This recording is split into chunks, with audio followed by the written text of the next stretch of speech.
Back inside the State Champs studios on the campus of Lawrence Technological University. Welcome to another playoff edition of State Champs Extra Point presented by Lawrence Tech. You know, there are over 100 degree programs at LTU. As a student here, you can take part in an exclusive paid internship here at State Champs. Be mentored by none other than the many multiple Emmy Award winning people on our staff here at State Champs Network. So you can be a part of this fantastic university. You can find out more at ltu.edu. And if you're looking to join a winning team, maybe you want to play college sports, just check out ltuathletics.com and you can recruit yourself. Scholarships being handed out every week as we speak. Okay, Extra Point is also in partnership with our friends at Bally Sports Detroit. This is week 11 of the football season, district title weekend. As always, Sydney Cariel by my side, and Devin Gardner is back on set. We missed you. Yes, indeed.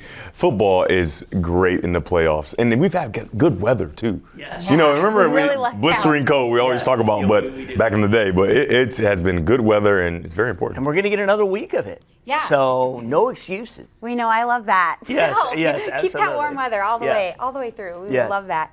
Last week we had a ton of good games out there, some surprising wins, some not so surprising wins, so that'll bring us right into our takeaways, sponsored by Figer Law. Lauren, we'll start with you. Okay. Who did you have for this week? What big game? So Romeo and Chip Valley getting together, doing it again, MAC Red rivals, and this one was, of course, went right down to the wire as I kind of figured it would. And I have to say, I love a team with the quote-unquote, the term stones.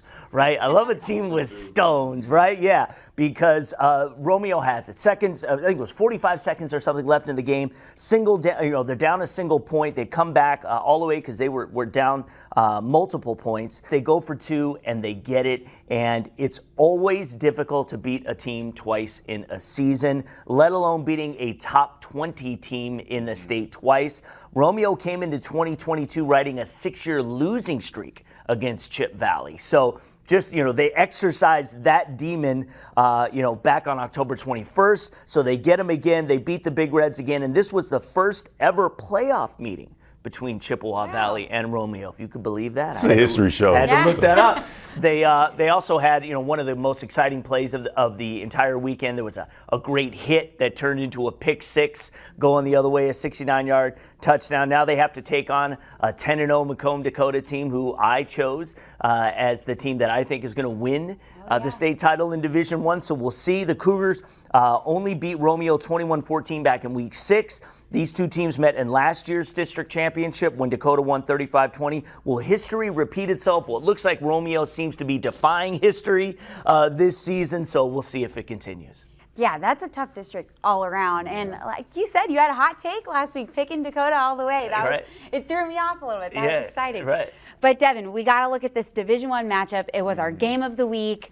Man, tell us all about Cass Tech and West Bloomfield. Well, I mean, a lot of people may have been surprised by the outcome of the game just because we thought so highly of West Bloomfield and their defense.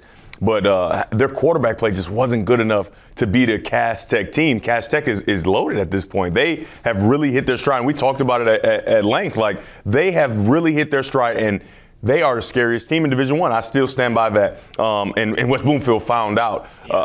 The scoring it got broken open by Corey Sadler in the second half. A long touchdown, right, 70-plus yards. And after that, it just seemed like the base kept running. I mean, and running Sean Hodges. 300 plus yards of like 2 touchdowns over 90 yards. Yes. Right. That was similar to what we saw in the state championship from Donovan Edwards, where he was just exploding all through the Davison defense. Sean Hodges, I know he's going to Grand Valley to play cornerback, but that's right. Man, you might want to just maybe take a peek and see what you can do at the running back position because he was explosive, but the scoring got started in that second half. It was really nip and tuck to that point, and then with the touchdown from Corey Sadler and then Sean Hodges taking advantage. And remember I talked a few weeks ago about Le'Shawn Mumfield, how he unveiled his legs, and that's why he might be the difference against King. Well, he's doing such a great job with that moving into the playoffs. I mean, they are you got Dakota, and I said I think Dakota's back as well. Cass Tech is tough, man. They are tough. And now they have another tough matchup. Think about the road that they have to travel. All of Division One. You got to go to West Bloomfield. Then you got to go Southfield, and then maybe Dakota or Romeo, whoever wins that game, and then most likely Belleville before you even get to the championship. I mean, a crazy road, but I think that they may be built perfectly for it. Yeah, and then on the other side, you got Clarkson and Davison and Rochester Adams, who's playing unbelievable. It's stopped about him. Sean Hodges forgot his helmet. And so he left it at the school, so his teammate, Marvin McCallum, lent him his helmet. That's crazy. So that he could play in that game. Lucky for him. And we saw so what basically, he did, his helmet got those yards. Superpowers. It was his helmet that got those yards. Exactly. He might want to wear that helmet again. Yeah, I would say so. Yeah, why fix if it's not broken, right? Yeah, for sure. You got to keep it rolling there. Well, while they got the win, we're going to move over to Division 3, and this is a team that's also hit stride. How about Trenton holding off Southgate Anderson? It was back and forth until the fourth quarter, but then Trenton scored on a 5-yard run that ended up being the game winner. They got the win 34-27. The Trojans held on after that, proven to be enough. They are now 9-1 and will face Carlson in the district championship. Yeah, so I think the only team that beat Trenton this season was Carlson. Hey, how about that? So that'll be a good. So they are actually co-downriver champs. So yeah, that'll be a good one. And like you said, it's tough to beat a team twice. So tough. And we're seeing a lot. Seems of like that everybody has to try to beat a team twice. Yeah, and we're seeing a lot of that. Switching it up this week, you guys, we're going to do the best thing we saw in round 1 of the playoffs. So that is sponsored by Alti Equipment Company. Devin, we'll start with you. What is one of the best things you saw in round 1? It's the best thing. It really is. It may be the best thing. The best. So Waterford Mott has a quarterback, right? And his name is Kalieb Osbourne. And I heard about this kid. You remember Coach Shep, basketball coach at Inkster, now at Oak Park? Oh, yeah. So he told me, he said, man, Shepherd. I've got this kid, man. He's a basketball player, he's a football player. His coach is trying to get him to not play basketball. I think he can do both. You're a guy that did both. Talk to him, whatever, right? Okay. I'm like, oh, yeah, this kid looks like he's pretty good or whatever. But I didn't think too much of it. Yeah. Well, I should have thought a little bit about it. 280 passing yards, 3 touchdowns. Yep. Not no done. Big deal. That's fine. Not done. Yeah. Yep. 325 rushing yards and 6 touchdowns. But he's a guy that can really throw the ball. He's a passer. Yeah. And he just exploded in the run game with 6 touchdowns. And guess what? This wasn't a stat padding situation. 77-63 over Saginaw Heritage. Yeah. He needed everything. He needed everything. He needed all 9 touchdowns. It was so impressive because he's a guy that can garner a lot of attention. 6'4", long. He can garner attention on the basketball court for scholarships and opportunities at the next level. But, I mean, if he's going to continue to play like this, 2024, he's still developing. If he can really become a great passer and work on his game and learn the game a little more, I'm just telling you, the sky's the limit because the raw gifts that Kalieb Osbourne possesses, I mean, it could be some of the best in the state of Michigan. I mean, he's a big, tall, long athlete, and he was outstanding. It wasn't that long ago that 9 touchdowns. Waterford Mott, I know. That Waterford Mott was, playing themselves into becoming like a serious contender every year. Fitzpatrick was there as a wide receiver, and he was a Mr. Football candidate. And so it's good to see Waterford Mott, having a little success here, and we'll see how that carries him next. We may need to remember the name. Yeah. Kalieb Osbourne. Kalieb Osbourne. Nice job, young man. Nice job. That stat sheet is insane. But Lorne, one more best thing we saw in round 1, another dual threat. Yeah, so King and Rouge, we were looking forward to that matchup. You're going to see, again, lots of potential superstars, lots of college athletes going to be on that field. And of course, Dante Moore did his thing. He just looks like a college quarterback already. I mean, he was great. But Sterling Anderson Jr., the running back for King, 23 carries, 145 yards, 2 touchdowns, 10 catches for 102 yards, and another TD. He had the game-clinching TD in this one. Nobody put up anywhere close to 41 points on River Rouge this season. Southfield only managed 28 points a week before. That's the closest anybody's gotten. Again, Sterling Anderson Jr. in this game, when King needed it most, was elite, and he was fantastic. So congratulations, and I'll tell you what, King, talk about momentum. They kind of stumbled a little bit into the playoffs, but they're rolling now, and I think they've got a good path in Division 3. Yeah, I'm going to call an audible Go really for quick, it. you guys. Yes. A surprising little audible here. Please. As we already saw, round 1 of the playoffs in the books. That week is come and gone. Who do you guys think is a dark horse right now in the playoffs? Lauren, I'll start with you. Who's a team that you think we should watch? Okay, are we talking about in what division? Whichever division you want. So just over. After seeing all the games. Yeah, I know.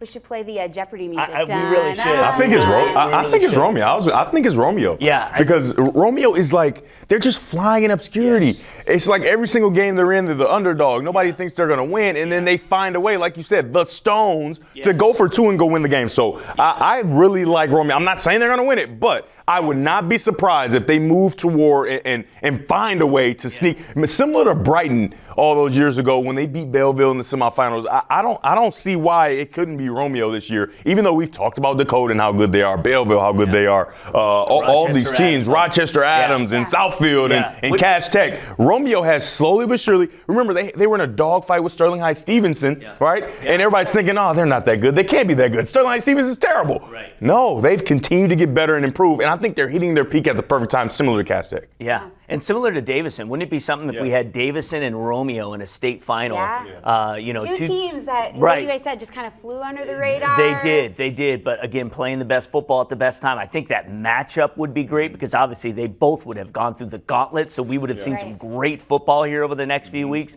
Yeah, that could be a dark horse Division I state final that nobody would have called at the beginning of the year. Yeah. Well, it'll be exciting to see this week with all the games we've got on deck.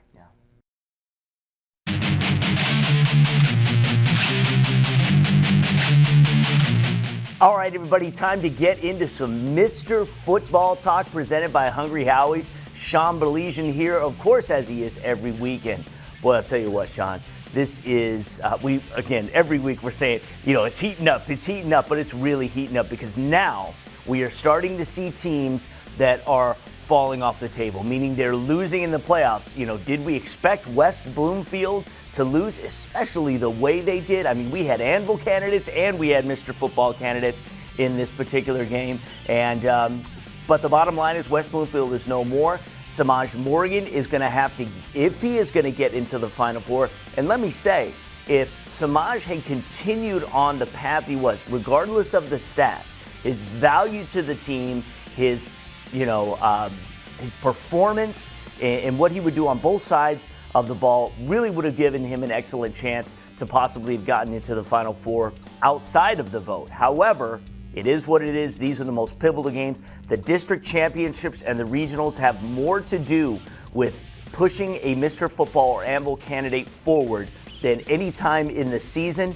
He's going to have to win the vote. And I'll tell you what, if you're paying attention to the vote, I think that Cole Cabana is up by 1,000 votes or something. These guys are in like 43,000, 44,000 territory, but it doesn't take away that Samaj really did have an outstanding season. It really almost epitomizes what this award's all about. He had a tremendous season. And, the one thing that I love that we do here, and hopefully you guys catch this, is we're always quick to point out our criteria. We live and die by that criteria. We really do. And I mention this a lot, and I'm going to mention it again here. We sit in a room when it's time, and we work strictly by that criteria. So to your point about Samaj, he checked all the boxes. I mean, he really did. Where he fell short, obviously, is the team success, going out in the first round. But highly recruited athlete, eye-popping numbers, all of those things. But Laker Nation, you have a chance to vote him into our Final Four. And that's part of the reason why we institute that fan vote, is to give somebody an opportunity. Lauren, I'm going to tell you what, you and I have not had this conversation yet, but we've had the conversation around the office. This might be the most competitive field we've had in years, and it's exciting. And you know what the beauty is? A lot of these guys are going to have it decided on the field, which is exactly the way it should be. Absolutely. We've got some head-to-head matches this week, and you look at, again, the outstanding performances in the playoffs. Well, so far, Parker Pico is checking all those boxes. 6 touchdowns in the first playoff. And that's what you want to see. An already impressive resume, a guy that we've talked up on this show many, many times, and he's going, hey, guys, it's been a few weeks. Remember me? Look what I did. And that's the beauty of it, Lauren. And it's money time, money players, get it done. And that is a huge prerequisite for this job. Yeah, so we'll see who is still in the race come this weekend, and we'll find out what happens. We'll talk about it again next week. Again, just so you know the timeline, that our top 10 is frozen. Nobody else has been going in. That ended last week. After the regionals, we will then go ahead and select our, that's when the voting will end, and then we will select our Final Four. So we still got a few weeks, pivotal weeks ahead. Make sure you stay tuned. Make sure you vote. Go to statechampsnetwork.com and click on the Mr. Football banner. Entering its 26th year of excellence, applications are being accepted right now for the Detroit Athletic Club Foundation's Michigan Male and Female High School Athlete of the Year Awards. Not everyone qualifies, so listen closely. If you are a recognized first-team All-State athlete in a sport or projected to be one this school year, if you have at least a cumulative 3.0 GPA, and if you have demonstrated leadership through the school or as a community volunteer, we want you to apply. 6 male and 6 female student athletes will be nominated, with each being awarded $1,000 of college scholarship money. The winners will receive $5,000 each. The 26th Michigan High School Athlete of the Year Awards will take place at the incredible Detroit Athletic Club in downtown Detroit the evening of Monday, June 5th, and streamed live on the State Champs Sports Network. Nomination applications will be accepted through Monday, March 6th, and this is important. You cannot be nominated if you don't apply. Download the application today at dacathleteoftheyear.com. That's dacathleteoftheyear.com.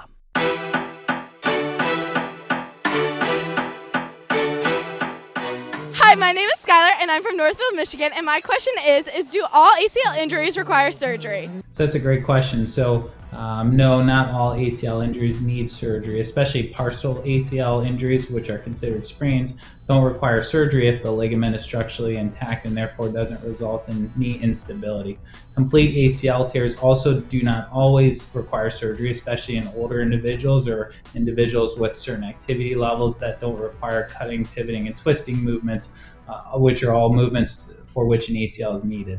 However, in most athletes, especially younger athletes, almost all complete ACL injuries require surgery to restore knee stability in order to allow patients to get back to returning to various activities and sports. And it also reduces the risk of additional other injuries such as meniscus and cartilage injuries in the knee. Do you have a sports injury, or are you just looking to take your game to the next level? Then go where the pros go. DMC Physical Therapy and Sports Medicine. For immediate care, call 313-910-9328 or visit dmc.org/gamechangers.